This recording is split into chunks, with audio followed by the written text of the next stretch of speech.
What is the singular idea that can save this democracy from secretive police departments who commit civil rights abuses, who do what they want, to whoever they want to, without any fear of retaliation, let alone punishment?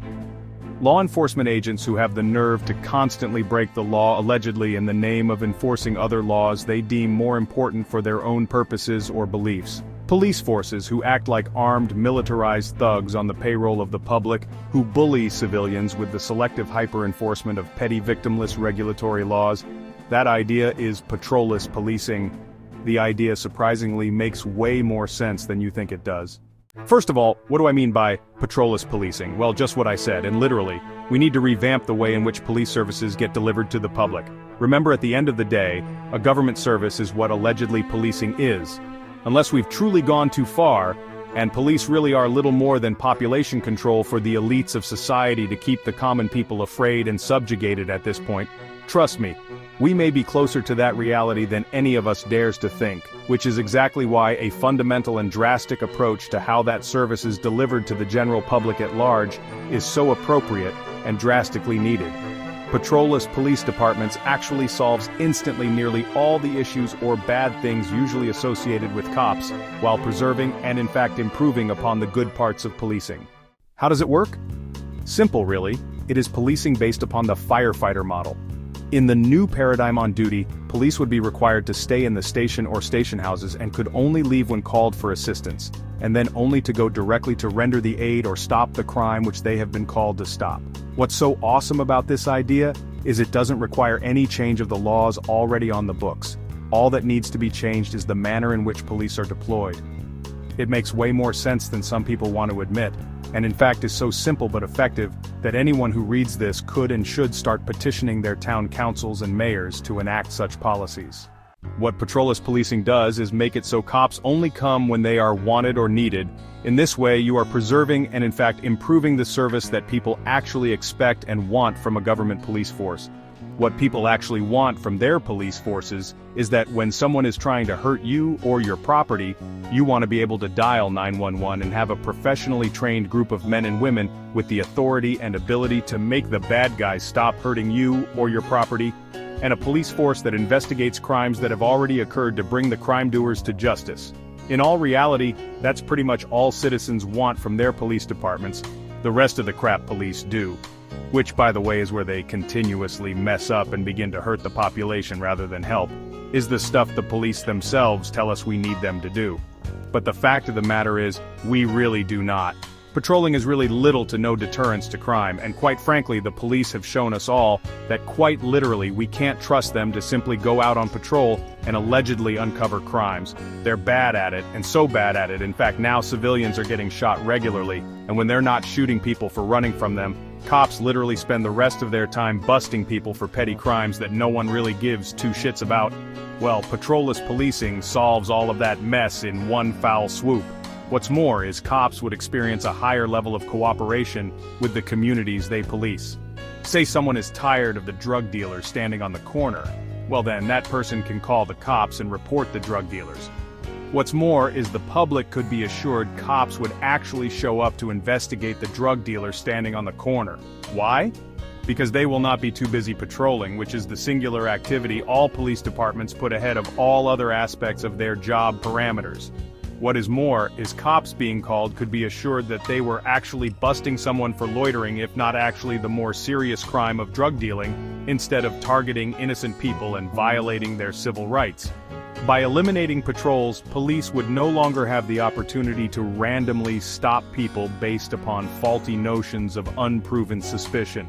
Moreover, when people actually called the police for assistance, they could be assured of faster response times, as officers would no longer be scattered across the jurisdiction.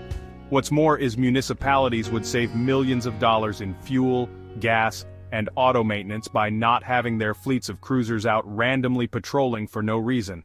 The bad guys would get emboldened without patrols, not true at all, and there are no realistic statistics done by non-police forces that prove patrols deter any crimes whatsoever. In fact, patrolling is only with us as a remnant of a time before cops had cars or modern communications. The entire idea of patrols came about in the early 1900s when the only way to raise the police or get police assistance was by yelling and hoping a cop was in earshot, because neither cops nor citizens had phones. Therefore, having cops out on patrol was the only way the government could ensure people could get a hold of a cop if they needed. However, this is obviously not the case anymore, and having cops go out into the general public to uncover crimes is as bad a policy as can be imagined. Think about it. We as a society basically tell cops to go forth into the community at large and drum up as much business as they possibly can for themselves. The only problem is that that business is the business of taking away the freedom of citizens, fining citizens, and otherwise utilizing the authority we grant them to investigate crimes. We put no limit on what sorts of crimes they are to investigate, and increasingly police departments are becoming extremely secretive in the manner, tactics, and technologies they utilize to allegedly investigate crimes. What patrolless policing does is completely curb overzealous notions of crime deterrence, which the police keep telling us their random stopping of citizens minding their own business is somehow helping to foster. A switch in such methods of deployment would also end all privacy violations, as it is again the claims of deterrence cops use to justify constitutionally defective surveillance technologies, which are increasingly being utilized by departments. Just look at the use of stingrays, for instance. Stingrays are a new semi-secretive technology which police forces have begun to utilize. What stingray devices do is act as a man in the middle for all cellular devices within a classified area. In other words, it acts like a cell phone tower, and all texts, emails, and phone calls get sucked up and recorded by the computer attached to the stingray device. This allows cops to literally not only know who is in any given area by the presence of their cell phone, but read all texts and emails sent to those phones. There is some evidence to believe that even phone calls can be captured and recorded all without a warrant. Most police departments utilize this technology in varying levels, and all departments that do utilize such technologies keep that use secret from the general public. Why? It's not to honor their alleged contractual do not disclose agreements with the creators of stingray technologies. Contract Law 101 states clearly that any contract for illegal purposes is void. Therefore, the do not disclose contracts which disallow departments to talk about their usage of a technology that acts as a man in the middle by pretending to be a cell phone tower in order to soak up and listen in on all texts and emails within a radius of a classified distance without a warrant is a gross violation of the Fourth Amendment, and therefore illegal for governments or their employees to do. Therefore, the contracts not to tell the public they are doing this are void on their face. For those of you who this may be the first time hearing about the existence and use of stingrays, yes, it's true, and yes, they utilize these things. The cops think because they then don't use the evidence they gather as a part of their official prosecution or investigation does not make the use of the devices legal. However, the Fourth Amendment protects the right not to be unreasonably searched, not the right not to be prosecuted with evidence police find through illegal searching. However, the use of such machines turns cops into liars under oath, as cops routinely construct alternative evidence or describe alternative scenarios under oath, falsely describing the manner in which they discovered information or evidence they never would have been privy to but for their unconstitutional eavesdropping on all cellular traffic for a given area. The use of such devices can or could have political ramifications if police are allowed to listen into all calls. Indiscriminately, they could easily begin to target citizens for their political or religious beliefs which cops overheard via such devices.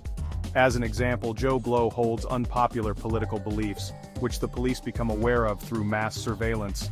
Stingray devices also allow cops to see who Joe is talking to about those unpopular political ideas. Cops learn their group will be meeting as a group somewhere. The cops then begin investigating and harassing Joe Blow. They pull him over, based on some other trumped-up bullshit in order to search him, and harass him, based upon his political beliefs or who he plans to support for county sheriff, preventing his group from meeting as a whole and solidifying their local political power. The problem with this is that had they never used the device which illegally listens in on people's texts and emails, they would never have known about Joe's activities or politics. In fact, he would never even have come to their attention. However, now Joe is getting pulled over, stopped and frisked all the time, and he just can't figure out what the hell is going on. This exact sort of tactic is literally the norm at present. You've just never heard about it because the cops literally try to keep this highly unconstitutional practice from being known by the general public. Why? because the general public is exactly whose texts and emails are randomly and indiscriminately sucked up, and then analyzed for possible illegal activity.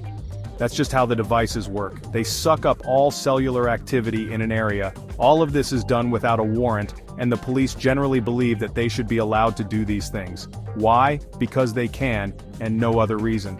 Back in the day, they'd have to discover Joe by a complaint of a citizen, or by him acting in a shady manner that catches cops' attention. However now, the hardest part of police work is how to construct their parallel narrative about how they were just somehow super lucky or way more adept at their jobs than humanly possible, and therefore were able to discover Joe's activities through legal evidence-gathering methods. Utter bullshit. However, of course, we were bound to see the sorts of abuses of power, overcrowded jails with those arrested for the pettiest of crimes, and a criminal justice system which now believes the only way to improve itself is through the loss of more rights and privacies of the people, as the entire system has begun to buckle under the financial and social cost of the ineffectiveness and wasted money and lives which the system has produced. We've tried it the way it is for over 100 years, and by and large the system is seen as both a failure and a huge waste.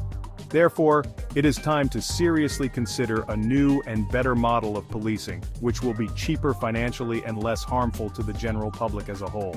What's more is by ending patrolling, departments would focus more on what the public truly wants from them, which is to solve crimes that do occur. I mean, in all reality, when was the last time a cop actually helped you out? Even when you're a victim of a crime, you can almost guarantee that if the perpetrator is not right on hand, then they will get away with it. Why? Because cops and departments prioritize patrolling above almost everything else and do so based on some alleged level of crime deterrence created by cops, randomly driving around the municipalities that employ them looking to bust people for crimes that more often than not, simply are not there. It is much better to have a police force that focused on solving crimes that have occurred and bringing wrongdoers to justice. By removing patrolling cops, would have to focus more on solving crimes that have occurred and stop wasting money and resources on technologies and tactics, which departments know the general public would find objectionable due to the fact those secret technologies and tactics violate the privacies and civil rights of those they are allegedly protecting. From 1977 to 2019, in 2019, inflation-adjusted dollars, state and local government spending on police increased from $44 billion to $123 billion, an increase of 179%. Among major programs, the spending growth on police trailed both public welfare and health and hospitals, and was roughly equal with higher education. However, much of the increase in public welfare spending, which saw the largest growth, was driven by federal spending increases on Medicaid. Over the same period, real corrections expenditures increased from $18 billion to $82 billion, an increase of 347%. Spending growth on corrections over this period was higher than all other major programs except for public welfare. A fact that should anger all Californians, as our government spends more money on keeping people locked up than any other state government program. Food for thought for anyone who lives near a dilapidated park or sends their kids to a school lacking in modern textbooks. For more information on spending growth, see our state and local expenditures page. As recently as 2016, the Supreme Court of California had ruled that jail overpopulation is so bad that doing time in California had become cruel and unusual punishment. Patrolless police departments will do away with this problem by ensuring those who commit victimless and petty crimes are no longer arrested. Due to the new reality that patrolless policing creates, it will ensure a future in which only the truly dangerous and harmful criminals are arrested. How? Not by making petty and victimless crimes legal, but by ensuring police are only capable of arresting those people whose activities rise to a level of warranting a call to a police department. This doesn't make petty crime lawful, but because police will no longer be sent out into the community to try to uncover petty crimes which, in all reality, are both victimless and go unnoticed by the general public, people can and will no longer be subjected to random stops or arrests by officers. But for the police determining that an individual appears suspicious, usually under questionable constitutional grounds, they will simply be ignored by police departments unless their activities warrant someone calling the police about those activities. This notion is not only the truly fair treatment of such individuals, but is the only way a society may truly claim itself to be free. By removing from the police the ability to randomly investigate whomever they please or pull people over based upon suspicion, only citizens whose activities come to bother or endanger their fellow citizens will experience police contact. This, in reality, is all a police force should be doing anyway. However, as it stands now, our jails are full of so-called criminals who were not bothering anyone nor harming anyone. But due to the fact that police are allowed and even encouraged to go forth into our communities and seek out those they believe to be committing crimes, police have developed a huge array of questionable and highly intrusive investigatory tactics and technologies designed to pry into the lives of citizens who, but for this questionable and unneeded police activity, would suffer no arrests. This is actually how we, as a society, want our police forces to enforce the laws anyway. Wait, Joel, this could almost reward criminals who keep their activities well hidden and appear to be normal members of society with little to no police contact? Yes, it can, but that is actually a good thing. Let me ask you, why do I care if my neighbor is breaking the law if I am never made aware of it? The answer is I absolutely do not. Why would I? Moreover, this is how most sane Americans view the laws of society. Very few people beyond crazy cops view the law as a thing unto itself, and care very little if petty so-called crimes occur, especially when those crimes have no effect upon them. Only cops think that laws must always be obeyed, merely for the sake of not offending the law itself. Most people merely shrug off the petty crimes of others or themselves, especially when they view those laws as overburdensome and came into existence for reasons people neither understand nor agree with. Only the insane believe all laws must be obeyed because they are the laws. Such a rigid view of life, laws, and our society makes people judgmental weirdos with antisocial tendencies like cops, at least the ones who truly subscribe to such worldviews. However, what you find is the reason crazy cops who do view the world in such ways generally have small man complex or other ego and self-esteem issues. They come to view themselves as the law and take even minor violations of the law as affronts to their hypersensitive sense of who they think they are. The rest are just sadistic and actually enjoy busting people and ruining their lives for petty offenses. In other words, they're just assholes. Normal, sane cops see no reason to ruin people's lives with an arrest for petty and/or victimless crimes. For these reasons, the fact that petty criminals who manage to keep things quiet and normal in society's view will be rewarded by little to no police contact, which will, in turn, encourage other criminals to adopt such mannerisms. In so doing, we will see a reduction in violent and high-profile crimes, as criminals will know they may be left alone if they don't bother anyone. This ultimately is what people want from those that do break laws, to simply keep it away from them, or hidden. This new system puts a huge emphasis on victims' rights and victimhood by allowing victimless crimes to go virtually unpoliced as long as they remain unnoticed by the general public. Who could possibly argue that such a system and outcome is not preferable to the violence and riots we have seen of late, which are the norm now caused by the current policing model? No. We prefer violence and property destruction, Joel, just so long as everyone respects the authority of the police and those police get to do as they please without punishment. What? However, such are the only possible counter-arguments to not adopting patrolless police departments. It's literally almost nonsensical. As such, this new policing model has the ability to actually transform the modus operandi of criminals by making sure they try their hardest to keep their activities hidden, victimless, and quiet. This would actually be the first change in criminal behavior in centuries, and in a very positive way. What's more is this system will nearly abolish regulatory crimes. I mean, who wants to get pulled over just because your registration is a little late, or you were unaware your blinker isn't working at the moment? Traffic crimes will still be enforced as they are now, by camera. So there truly is absolutely no need for police to go patrolling. It's an outdated model, which has brought suffering, failure, and high costs in lives and money to this country. As such, the fact that police departments are now attempting to double down on the old failed system by invading even more privacies and acting even more secretively is simply an unacceptable proposition for the future of this country. Patrolless policing seeks to deal with the world as it actually is, as opposed to how one believes the government can bully, cajole, and punish the citizenry into creating a world that simply will never be. Patrolless policing accepts the fact that there simply will never be a time when all members of society are going to agree to obey all laws. Why? It's just human nature, and different people choose to live different lifestyles. In a truly free and just society, we as a people would recognize that fact and designate certain areas or ways for all people to live the lifestyles they believe best for themselves. Instead, for far too long, this country has sought to wrongfully criminalize certain life choices like drug use, when all the evidence has proven and shown this is simply neither smart nor effective. Therefore, starting from the realistic point of humanity that not all people will obey all laws all the time, then what sort of laws do we as a society actually want enforced? The answer is simple: we want to be protected and safe.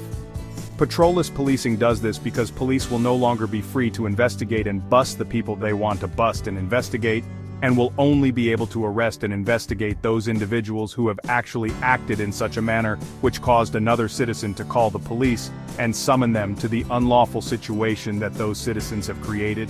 In switching to this model, we can better ensure only those who truly deserve to be arrested or have police contact are the ones who are made to suffer police contact and arrests by engaging in behaviors that required police to be summoned. This somewhat radical idea then also ensures police no longer violate the civil rights of citizens, as probable cause will almost always exist for police to stop and investigate any citizen who has acted in a manner which caused the police to be summoned.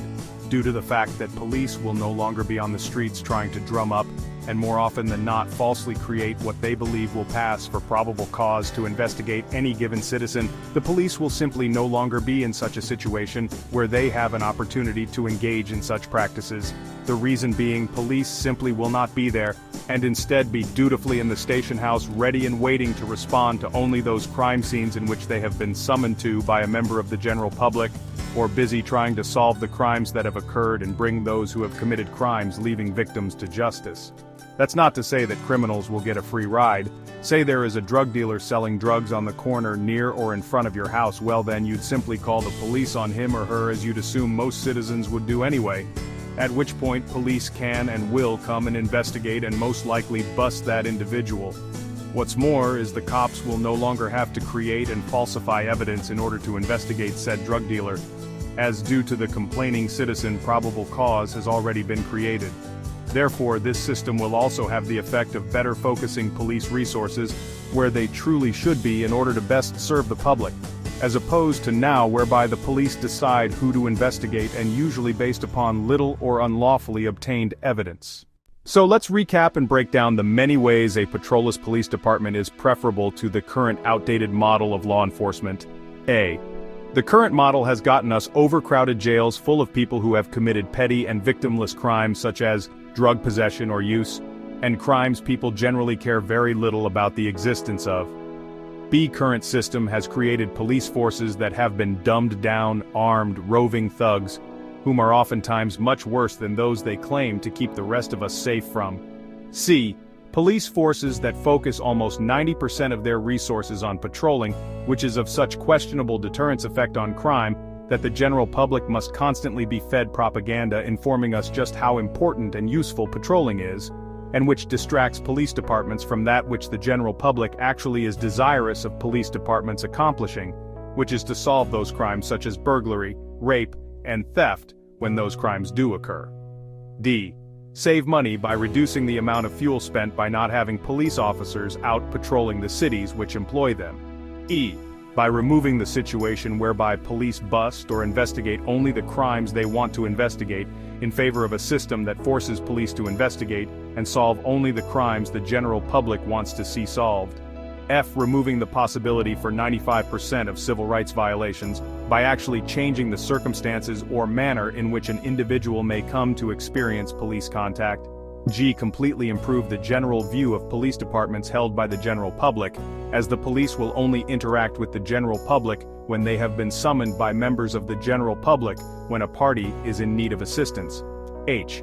By eliminating nearly completely the environment whereby the encroachment upon and violations of our privacies would be beneficial to officers whose attentions and resources could only be directed towards those crimes which get reported to them by the general public. I do away with the situation that has created overcrowded jails and unburdened the entire overburdened justice system. J creates a situation whereby the very nature of crime itself could possibly change for the first time in over 200 years and do so in a manner that sees a reduction in violent crimes or other crimes that create victims. K. Improve response times for situations in which police are called for emergency reasons. L. Reduce incidents of violence on citizenry by police departments. M. Increase the number of solved property crimes, which is an area of crime in which all police departments have an absolutely horrific record, but which is in fact the one area of crime solving the general public is most interested in having improve as a whole. N.